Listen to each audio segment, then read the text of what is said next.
जय हिंद फ्रेंड्स। आज के सेशन में मैं एक इम्पोर्टेंट टॉपिक के बारे में चर्चा करने जा रहा हूँ। वह टॉपिक है हमारा शुगर आप सभी लोग जान रहे होंगे या सुने भी होंगे।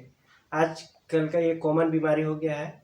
हर किसी घर में लगभग एक या दो हो ही सकते या नहीं भी होते हैं, तो लगभग मतलब आपके आसपास में ये बीमारी देखने को जरूर मिलता होगा।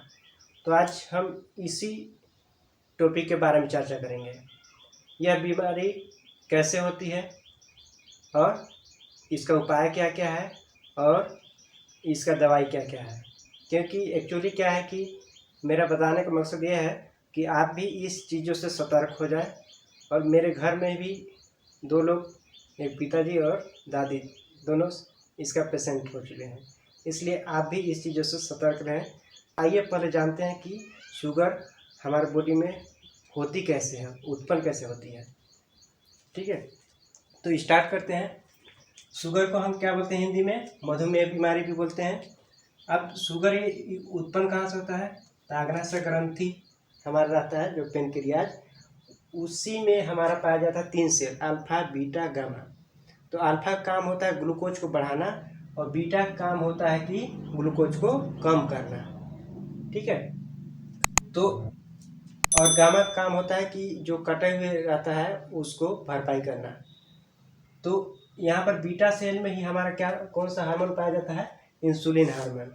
इंसुलिन हार्मोन अभी बताऊंगा क्या काम करता है। इंसुलिन हार्मोन पाया जाता है। अब इसमें क्या होता है? इसके अंदर तत्व जिंक पाया जाता है। आ समझ में? अब हम देखते हैं कि ये काम क्या करता है ऐसा। ठीक, तो जैसे मान लीजिए इसका कार्य क्या है इंसुलिन हार्मोन का। जैसे हम खाना खाएं यानी भोजन करते हैं, जैसे बोलना चाहिए चावल, जैसे हम चावल खाएं, चावल में क्या होता है? ग्लूकोज होता है। ग्लूकोज होता है तो ग्लूकोज होता है और चावल खाना, तो खाना में क्या था? ग्लूकोज पाया जाता है। तो ये हमारा क्या है? ब्लड वेसल है। ठीक है, वेसल जिसमें कि हम खाना खाते हैं तो उसमें पूरा ग्लूकोज रहता है। और ग्लूकोज क्या होता है कि हम लगातार खाना खाना चालू करते हैं, मतलब चावल चावल चावल ही खाते रहते हैं, रोटी बहुत कम मात्रा में खाते हैं। तो उसके वजह से क्या होता है कि हमारे बॉडी में ग्लूकोज की मात्रा बहुत ज़्यादा बढ़ जाती है।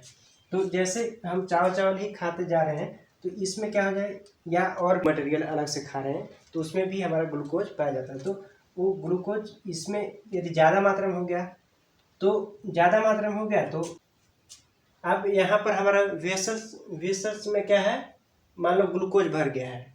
ठीक है, तो ग्लूकोज भरा है तो ये इंसुलिन को एक ऐसे समझ लीजिए कि इंसुलिन एक गाड़ी है और ये हमारा क्या है? रास्ता है।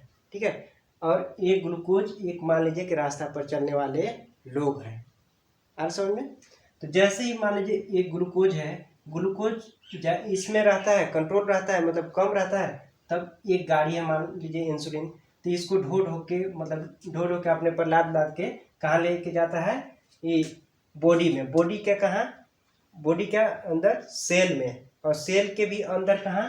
माइटोकॉन्ड्रिया में। माइटोकॉन्ड्रिया में ले जाकर क्या करता है? ग्लूकोज देता है और ऑक्सीजन हमारा लंग्स से जाती है। ठीक है, तो यहाँ दोनों को क्रिया करके क्या बन जाता है? एनर्जी यानी ऊर्जा। और ऊर्जा बनेगा तो हम कोई भी फंक्शन यानी कार्य को कर पाते हैं। जैसे कोई चीज उठा पाना या चल पाना, दौड़ पाना, ये हमारा क्या होता है? फंक्शन, ये कार्य करना ही होता है। आज समझे? तो अब क्या होता है कि जैसे हमारा वेसल्स में, ब्लड में क्या हो गया? ज़्यादा ग्लूकोज हो गया, क्योंकि उस टाइप से ज़्यादा मात्रा में ये चावल वगैरह खाते जा रहे हैं, मतलब फूड मटेरियल जिसमें कि ग्लूकोज ज़्यादा मात्रा में है, तो इसमें ज़्यादा हो गया। तो अब ये क्या होगा कि इंसुलिन एक ही है तो कितना को ले जाएगा? ले जाते थक जाता है। और बीटा सेल में ही कौन पाया जाता है? इंसुलिन। तो बीटा सेल इतना ज़्यादा ग्लूकोज हो जाता है कि बीटा सेल काम ही करना बंद कर देता है। यानी मान लीजिए कि एक गाड़ी है, अब उसी में सवारी को लाद के ले, वही पंचर हो जाए तो क्या सवारी जा पाएगा? नहीं जा पाएगा ना। तो सेम सिचुएशन इसी में है। ये मान लीजिए काम करना बंद कर देता है, जिसके वजह से हमारा बॉडी में क्या होता है? ग्लूकोज की मात्रा ज़्यादा बढ़ जाती है। तो ग्लूकोज की मात्रा ज़्यादा बढ़ने से हमारा ये ब्लड के थ्रू ग्लूकोज, यूरिन और ग्लूकोज दोनों ब्लड के साथ हमारा कहाँ पहुँच जाता है? किडनी में। अब किडनी में पहुंच जाता है, तो यहाँ भी हमारा जब हम यूरिन निकालते हैं तो वहाँ भी क्या होता है कि जहाँ यूरिन करते हैं वहाँ पर देखे होंगे कि जिसका शुगर होता है वो वहाँ पर ऑटोमेटिक चींटी लगना चालू हो जाती है। क्यों? क्योंकि उसमें ग्लूकोज ज़्यादा मात्रा में आ जाता है और मीठा हो जाता है। ऐसा में तो ये मतलब शुगर बढ़ता कैसे हमारा बॉडी में, ऐसा में तो ये तो यहाँ पर हमारा बढ़ गया तो क्या हो गया, पूरा बॉडी में हमारा शुगर की मात्रा मतलब ब्लड में ही शुगर की मात्रा ज़्यादा हो गया। ऐसा में अब हम इसको देखते हैं कि लक्षण क्या क्या हो सकते हैं कि शुगर है या नहीं। तो लक्षण पहला है यूरिन में मीठा आना। ठीक है, मीठा आएगा तो चींटी लगेगा, है ना। तो जहाँ भी यदि यूरिन करते हैं वहाँ पर यदि चींटी लग रहा है तो अपना शुगर टेस्ट जरूर करवा लें। और दूसरा है सोने के बाद होंठ सूखना, मतलब सोने के बाद आपको रात में सोने के बाद आपको बार बार प्यास लगेगा, होंठ सूखने लगेगा, तो ये भी आपका लक्षण आता है इसमें शुगर में। थकान आना, ज़्यादा चल देंगे तो थक जाएंगे तुरंत, है ना। और बार बार पेशाब आना, बार बार पेशाब आएगा आपको, मतलब बार बार यूरिन होगा, जिससे ये भी लक्षण है उसका। और धुंधला दिखाई देना, अक्सर देखे होंगे कि जिसका शुगर का पेशेंट है उसको धुंधला दिखाई देने लगता है, तो ये भी आपका मधुमेह यानी शुगर का लक्षण है। ये तो हम जानिए कि लक्षण, ठीक है। अब ये ज़्यादातर क्या होता है कि देखने को मिलता है मोटे लोगों में, है ना। मतलब आप मोटे हैं तो इसका मतलब ये मत समझ लीजिए कि आप में भी है, ठीक है। लेकिन आप अपने खाने पीने में कंट्रोल रखें। आप कंट्रोल क्या करना है कि जैसे मान लीजिए आप चावल खाते हैं तो बीच में एक टाइम चावल कीजिए और एक टाइम रोटी कीजिए, तो उससे क्या हो जाएगा कि आपका वसा यानी क्या हो जाएगा, ये भी मेंटेन कर पाएगा, इंसुलिन भी हार्मोन भी काम कर पाएगा अच्छे से, और आपका शुगर लेवल भी कंट्रोल रहेगा। और भिंडी का खाना चाहिए, भिंडी की सब्जी, जिसमें कि ज़्यादा मात्रा में जिंक पाया जाता है और इंसुलिन हार्मोन को बढ़ाने में मदद करता है। हर समझ में। और जो लोग मोटे हैं उन सो करके आलसी नहीं बने रहना चाहिए या लेट से नहीं उठना चाहिए, जिससे कि यदि लेट से उठते हैं तो आपको शुगर होने की ज़्यादा संभावना हो सकती है, ठीक है। अब हम इसका देखते हैं कि दवाई क्या क्या हो सकता है। तो दवाई है, यदि हम केमिकल रूप से देखें तो दवाई हमारा काम करता है, इंसुलिन कैप्सूल भी होता है और इंसुलिन इंजेक्शन भी होता है। जिसका मधुमेह बीमारी है मतलब शुगर, उनको इंसुलिन की इंजेक्शन दिया जाता है यदि ज़्यादा हो जाता है तब, और कम में भी कैप्सूल काम करती है। अब इंसुलिन इंजेक्शन क्या काम करता है सर, तो इंसुलिन इंजेक्शन में जिंक पाया जाता है जो कि इंसुलिन हार्मोन को वृद्धि कर देता है। मतलब यहाँ पर जैसे क्या होता है कि ज़्यादा ग्लूकोज है तो इंसुलिन को ही बढ़ा देगा, मतलब ये ज़्यादा है तो इस जगह मान लो 2-3 ठो गाड़ी कर दिया, है ना, तो आराम से सभी को ले जाएगा, जिसकी वजह से उसका शुगर लेवल कंट्रोल हो जाएगा। अब हम घरेलू देखते हैं, घरेलू दवाई यूज करके, है ना, जो कि रामबाण है। यदि किसी का भी शुगर है या आपके आसपास पड़ोसी में या आपके रिलेशन में शुगर है तो ये घरेलू दवाई को ज़रूर यूज करें, और रामबाण इलाज है।